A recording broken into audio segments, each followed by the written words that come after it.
નમસ્કાર, ગુજરાત સમાચાર ટેલિવિઝન દ્વારા પ્રસ્તુત ન્યૂઝ બુલેટિનમાં આપ સૌનું હાર્દિક સ્વાગત છે। આજના મુખ્ય સમાચાર આ પ્રમાણે છે।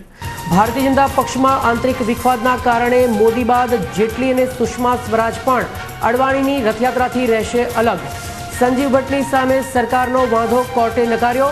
જામીન પર તારીખ 7મીએ કરાશે ફેસલો। ઇશરત કેસમાં એસઆઈટીએ રજૂ કર્યો વચગાળાનો રિપોર્ટ। આગામી સુનાવણી થશે તારીખ 7મી ઓક્ટોબરે। અને નવલી નવરાત્રિના છેલ્લા નોરતે મન મૂકીને ઝૂમશે ખેલૈયાઓ। સાથે દશેરાએ કરોડોના ફાફડા જલેબી આરક્ષે શહેરીજનો। અને હવે જોઈએ સમાચાર વિગતવાર। ભારતીય જનતા પાર્ટીની આંતરિક પરિસ્થિતિમાં વિખવાદ દેખાઈ રહ્યો છે, ત્યારે લાલકૃષ્ણ અડવાણીની રથયાત્રાથી પાર્ટીના વરિષ્ઠ નેતા અને મુખ્યમંત્રી મોદીની નારાજગી બાદ લોકસભામાં પાર્ટીના नेता સુષ્મા સ્વરાજ પણ આ યાત્રાથી અલગ થઈ ગયા છે। પ્રાપ્ત માહિતી અનુસાર સુષ્મા સ્વરાજના સંસદીય ક્ષેત્ર વિદિશાને લાલકૃષ્ણ અડવાણીએ રથયાત્રાના રૂટથી અલગ કરી દીધો છે। આમ હવે સુષ્મા સ્વરાજ પણ પોતાના અંગત કારણોસર વ્યસ્ત હોવાથી યાત્રામાં ભાગ લઈ શકશે નહીં।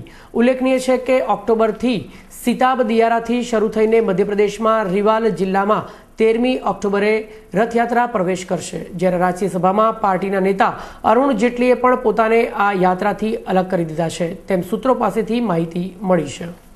ગઈકાલે સંજીવ ભટ્ટના મિર્ઝાપુર સ્થિત ગ્રામ્ય અદાલતે સૂચવેલા 3 કલાકના રિમાન્ડ ત્યારબાદ જામીનની દરખાસ્તને સવિનય રીતે નકારતા તેમણે જણાવ્યું હતું કે હું જુઠ્ઠા અને ગુનેગારો સાથે કોઈ જ સમાધાન કરતો નથી। આ સાંભળીને કોર્ટમાં હાજર વકીલો પણ ચકિત થઈ ગયા હતા।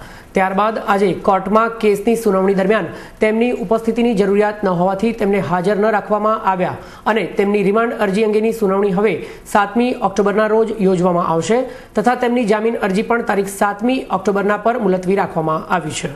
અગાઉ કોર્ટે સંજીવ ભટ્ટ સામે સરકારે લીધેલો વાંધો ફગાવી દીધો હતો। ગુજરાતમાં પ્રજા દ્વારા ચૂંટાયેલા મુખ્યમંત્રી અને મંત્રીમંડળને રાજ્યપાલ સ્વીકાર્ય નથી, તેથી તેમને રિકોલ કરવા જોઈએ। આ પ્રકારની દાદ માંગતી ગુજરાત હાઈકોર્ટ સમક્ષ થયેલી જાહેર હિતની અરજીમાં પાર્ટીયન પર્સન તરીકે હાજર રહેલા લખનઉ હાઈકોર્ટના એડવોકેટ અશોક પાંડેનો ઉધડો લેતા કાર્યકારી મુખ્ય ન્યાયમૂર્તિ A.L. દવે અને ન્યાયમૂર્તિ J.B. પારડીવાલાએ જણાવ્યું હતું કે તમારી પિટિશનમાં સામાન્ય આક્ષેપો સિવાય કંઈ જ નથી, તેમાં જાહેર હિતની કઈ વાતનો ઉલ્લેખ છે, આમ કહી પિટિશનને ચુકાદા પર અનામત રાખ્યો છે। Excellent feel, great fall, ideal finish, fine suitings from Digjam. It's who you are. વર્ષ 2004ના ઇશરત જહાં એન્કાઉન્ટર કેસની તપાસ કરી રહેલ સ્પેશિયલ ઇન્વેસ્ટિગેશન ટીમ સીટે આજે ગુજરાત હાઈકોર્ટમાં તેનો અંતિમ રિપોર્ટ રજૂ કરવાને બદલે વચગાળાનો રિપોર્ટ રજૂ કર્યો હતો। આ એન્કાઉન્ટર અસલી છે કે નકલી તે મુદ્દે સીટના સભ્યોમાં મતભેદ પ્રવર્તે છે। CFSL અને એમ્સનો રિપોર્ટ ગઈ મુદતમાં સીટે રજૂ કર્યો હતો, તેનાથી હાઈકોર્ટે સંતોષ વ્યક્ત કર્યો હતો અને હવે સીટનો અંતિમ અહેવાલ રજૂ કરવા માટે આગામી મુદ્દત માટે તારીખ 7મી ઓક્ટોબર આપી છે। આજે વિશ્વમાં HIV એડ્સ નામના જીવલેણ રોગને કારણે કરોડો લોકો મોતના મુખમાં ધકેલાઈ રહ્યા છે, ત્યારે આ ચેપગ્રસ્ત લોકો માટે સારા સમાચાર છે કે આ લોકોને પણ સામાન્ય વ્યક્તિની જેમ હવે હેલ્થ ઇન્સ્યોરન્સ મળશે। આ હેલ્થ ઇન્સ્યોરન્સથી ચેપગ્રસ્ત લોકોને અન્ય સામાન્ય બીમારી કે ઓપરેશનનો ખર્ચ ભોગવવો નહીં પડે। આ ચેપગ્રસ્ત લોકોને પહેલા વીમા કંપની એટલે કે લાઈફ ઇન્સ્યોરન્સ કે હેલ્થ ઇન્સ્યોરન્સ અપાતું ન હતું, પરંતુ હવે ઇન્સ્યોરન્સ મળે તે માટે કેન્દ્ર સરકાર insurance regulatory and development authority એટલે કે IRDA અને રાષ્ટ્રીય વીમા કંપની સાથે વિચારણા કરી રહી છે, જે માટે તેમને અલગ વીમા પોલિસી તૈયાર કરવી પડશે। દિવાળીના તહેવારમાં ગરીબોને સસ્તા અનાજની દુકાનેથી મળતું અનાજ તથા કેરોસીન સહિતના જથ્થાથી વંચિત રહેવું પડે તેવી સ્થિતિ સર્જાઈ છે। પુરવઠા વિભાગ દ્વારા સસ્તા અનાજની દુકાનમાં માલિકોને જથ્થો આપવા માટે શરૂ કરાયેલી ઓનલાઈન પદ્ધતિમાં ખૂબ જ ઓછો જથ્થો અપાતા દુકાન માલિકોએ આંદોલન શરૂ કર્યું છે। સસ્તા અનાજની દુકાનોના માલિકોના જણાવ્યા અનુસાર દુકાન માલિકોને તેમના કાર્ડ પ્રમાણેનો જથ્થો આપવો જોઈએ, પરંતુ ખૂબ જ ઓછો જથ્થો હોવાથી દુકાન માલિકોને ગ્રાહકોની સાથે ઘર્ષણ થઈ રહ્યું છે।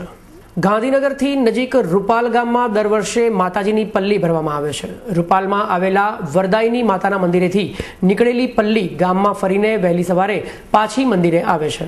આ પરિક્રમા વખતે ચોખ્ખા ઘીના ડબ્બાનો આ પલ્લી પર અભિષેક કરવામાં આવે છે અને દર વર્ષે ગત વર્ષની સરખામણીએ વધારે જ ઘી ચડાવવામાં આવે છે।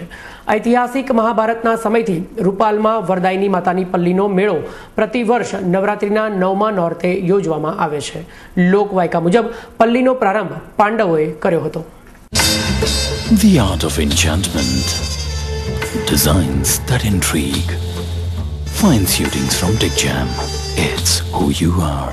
નવરાત્રિમાં માનું નવમું સ્વરૂપ સિદ્ધિ અને મોક્ષ આપનારું હોવાથી સિદ્ધિદાત્રી તરીકે ઓળખાય છે, જેમની આરાધનાથી સર્વ પ્રકોપની સિદ્ધિઓ પ્રાપ્ત થાય છે. નવમા અને છેલ્લા નોરતા નિમિત્તે શહેરના ભદ્રકાળી મંદિરે શહેરીજનોની ભારે ભીડ ઉમટી હતી. નગરદેવીના મંદિરે આઠમ નિમિત્તે રાત્રિના 12 વાગે ખાસ હવન પૂજા કરવામાં આવી હતી, જેમના દર્શન માટે આજ સવારથી જ શ્રદ્ધાળુઓની ભીડ એકત્રિત થવા લાગી હતી. હવનકુંડના દર્શનની સાથે નોમ નિમિત્તે ભક્તજનોએ માતાજીને નૈવેદ્ય ધરાવ્યા હતા. નવલી નવરાત્રિની પૂર્ણાહુતિ બાદ આવતીકાલે અસત્ય પર સત્યના વિજય પર્વ એટલે કે વિજયાદશમીની ઉજવણી કરવામાં આવશે. આ ઉપરાંત શહેરના કેટલાક સ્થળોએ રાવણના પૂતળાનું દહન પણ કરવામાં આવશે. રાસ ગરબા અને ડિસ્કો દાંડિયાની ધૂમની વચ્ચે આજે પણ પરંપરાગત પ્રાચીન ગરબીનું અસ્તિત્વ જળવાઈ રહ્યું છે. પોરબંદરમાં દિવેચા કોળી સમાજ દ્વારા લીમડાના ચોક ખાતે આવેલ ભદ્રકાળી માતાજીના પરિસરમાં આ ગરબી રમવામાં આવે છે, જ્યાં આગળ માત્ર ભાઈઓ જ ગરબી રમે છે. તેમજ માઇકનો ઉપયોગ ન કરાતા પ્રદૂષણ મુક્ત ગરબી રમાય છે અને આ ગરબી રમનાર પુરુષો માથે ભરત ભરેલી ભાતીગળ ટોપી ફરજિયાત પહેરે છે તેવી સૌરાષ્ટ્રભરની અને વિશિષ્ટ પ્રકારની આ ગરબી છે. આ ઉપરાંત ત્યાં આગળ રાગમાં કે ડિસ્કો ધૂનમાં ફાવે તેવા ગીતો ગવાતા નથી, પરંતુ મોંથી જ ગરબી ગાવામાં આવે છે. અહીં ભદ્રકાળી માતાજી મંદિરની ગરબીમાં સ્ત્રીઓને ગરબા ગાવાની મનાઈ છે. પ્રાચીન સંસ્કૃતિને અનુરૂપ પ્રતિવર્ષ યોજાતી આ ગરબી 87મા વર્ષમાં પ્રવેશ કરી રહી છે, જેનો હેતુ મા શક્તિની ઉપાસનાથી માનવ હૃદયમાં માનવતા પ્રગટે, માત્ર તે જ છે. વડોદરા ખાતે આવેલા સુપ્રસિદ્ધ રાજમહેલ રોડ ખાતે પૌરાણિક રીતે દાંડિયા અને રાસનું આયોજન કરવામાં આવ્યું હતું, જેમાં નાના બાળકોની સાથે સાથે મોટેરાઓ અને સૌએ ભેગા મળીને દાંડિયા રાસ રમ્યા હતા. The essence of luxury, the shades of supremacy. Fine suitings from Dick Jam. It's who you are.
શહેરમાં મોંઘવારીને લઈને તહેવારોમાં ઉત્સાહ ઓછો જોવા મળી રહ્યો છે. ખાસ કરીને નવરાત્રિમાં 9 દિવસ ગરબે ઘૂમ્યા બાદ દશેરાના દિવસે ફાફડા જલેબી ખાવાનો રિવાજ છે. હાલમાં ફાફડા જલેબીમાં પ્રતિ કિલો ₹20નો વધારો થઈ જતા લોકોને હવે ફાફડા ₹220 કિલો તથા જલેબી ₹200 કિલો અને શુદ્ધ ઘીની જલેબી ₹360 પ્રતિ કિલો મળશે. તેમજ લોકો ચોળાફળી પણ ખાતા હોય છે. જોકે દરેક ખાદ્ય ચીજ વસ્તુઓના ભાવ વધતા ફરસાણમાં પણ હવે ભાવ વધ્યા છે અને હવે 20 દિવસ બાદ દિવાળીમાં પણ ફરસાણ અને સ્વીટની ખરીદી કરવા માટે વધારે રૂપિયા ખર્ચવા પડશે. જોકે ફાફડા જલેબી બનાવતા અને તેનું વેચાણ કરનારાઓના જણાવ્યા અનુસાર લોટ, મરી મસાલા, ખાંડ તથા તેલ, ઘીના ભાવો વધતા આમ પણ ભાવ વધારો કરવામાં આવ્યો છે અને ગત વર્ષની સરખામણીએ ફાફડા જલેબી વધુ મોંઘા વેચાશે. પરંતુ ઉત્સવપ્રિય અને ખાવાના શોખીન અમદાવાદીઓ દશેરાએ મોંઘા ફાફડા જલેબી આરોગશે તો ખરા જ. ભાવ બહુ વધી ગયેલા છે, એટલે હવે તહેવાર છે, ઉજવવો તો પડશે. જે વધારે લેતા તેની જગ્યાએ થોડા ઓછા લઈશું. તેમ છતાં રો મટીરિયલની જે માર્કેટ છે તેના પ્રમાણે તો આ વખતે મોંઘવારી ઘણી છે. અમારી તૈયારી તડામાર છે. શહેરીજનોની સુગમતા તથા ટ્રાફિક સમસ્યા નિવારવા માટે તંત્ર દ્વારા ઓવરબ્રિજનું નિર્માણ કરવામાં આવે છે, પરંતુ તેના બાદ અપૂર્ણ રહેલ કામગીરીથી પ્રજાજનોને હાલાકીનો સામનો કરવો પડતો હોય છે. શહેરના CTM 4 રસ્તા પાસે ડબલ ડેકર બ્રિજ બનાવવામાં આવ્યો છે. એક શહેર તરફ અને અન્ય એક્સપ્રેસ હાઈવે તરફ જતો આ બ્રિજ ટ્રાફિક સમસ્યા હળવી તો કરે છે, પરંતુ તેની નીચેનો સર્વિસ રોડ બદતર હાલતમાં છે.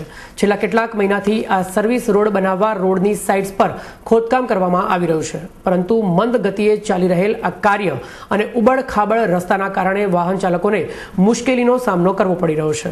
પરિણામે ત્યાંની આસપાસના રહીશો દ્વારા આ કાર્ય તાકીદે પૂર્ણ થાય તેવી તંત્રને વિનંતી કરવામાં આવી છે.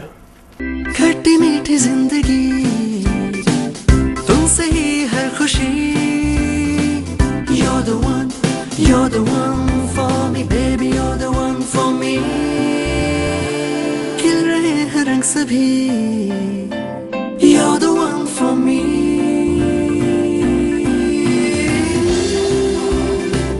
You're the one Amul ice cream bars खट्टी मीठी जिंदगी का हर फ्लेवर ભારત સામે 14મી ઓક્ટોબરથી શરૂ થતી 5 વનડે મેચિસ અને એક T20 મેચ રમવા માટે ઇંગ્લેન્ડની ટીમ ભારત આવી ગઈ છે.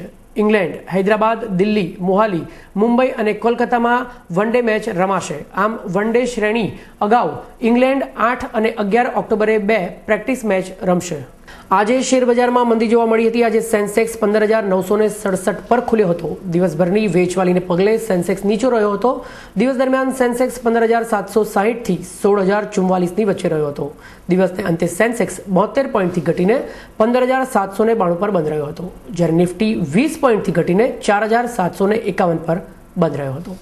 અને હવે જોઈએ આજના હવામાન સમાચાર. આજનું અમદાવાદનું મહત્તમ તાપમાન 34 ડિગ્રી સેલ્સિયસ અને લઘુત્તમ તાપમાન 26 ડિગ્રી સેલ્સિયસ રહ્યું હતું, જ્યારે બરોડા મહત્તમ 33 ડિગ્રી, લઘુત્તમ 24 ડિગ્રી, સુરત મહત્તમ 32 ડિગ્રી, લઘુત્તમ 25 ડિગ્રી, રાજકોટ મહત્તમ 33 ડિગ્રી, લઘુત્તમ 24 ડિગ્રી અને ભુજનું મહત્તમ તાપમાન 34 ડિગ્રી સેલ્સિયસ અને લઘુત્તમ તાપમાન 22 ડિગ્રી સેલ્સિયસ રહ્યું હતું. તો આ હતું ગુજરાત સમાચાર ટેલિવિઝન દ્વારા પ્રસ્તુત ન્યૂઝ બુલેટિન. આવતીકાલે ફરીથી મળીશું આ જ સમયે આ ચેનલ પર. ત્યાં સુધી રજા આપશો. નમસ્કાર.